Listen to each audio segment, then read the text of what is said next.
Il avait 36 ans. Il était éthiopien, il était juif. Gir Megete a été abattu dans la zone frontalière d'Amara-Tigré. Une victime du conflit entre le gouvernement éthiopien et les dirigeants de la province du Tigré au nord du pays, et qui voit des milliers d'Éthiopiens fuir vers le Soudan et des centaines d'autres tués dans ces combats. Gir Megete attendait de faire l'Alia dans le camp de réfugiés de Gondar. Une attente de plus de 24 ans. Il laisse dans le deuil son épouse et sa fille de 4 ans. Gir Megete s'était enrôlé dans l'armée régionale d'Amara pour gagner de l'argent pour sa mère, ses frères et ses sœurs appauvris. Tous avaient quitté leur village pour se rapprocher du centre communautaire juif de la ville de Gondar, avec le rêve d'émigrer en Israël.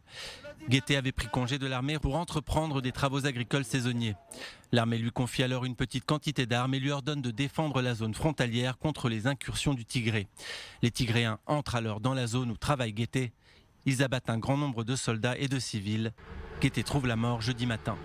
La conflagration actuelle dure depuis maintenant près de 2 semaines. Si ses racines sont profondes, c'est une lutte de pouvoir qui a mis le feu aux poudres. Depuis l'accession au pouvoir du Premier ministre Abiy Ahmed il y a 2 ans. L'homme met alors fin à l'état d'urgence dans le pays, libère des prisonniers politiques et fait la paix avec l'Érythrée voisine.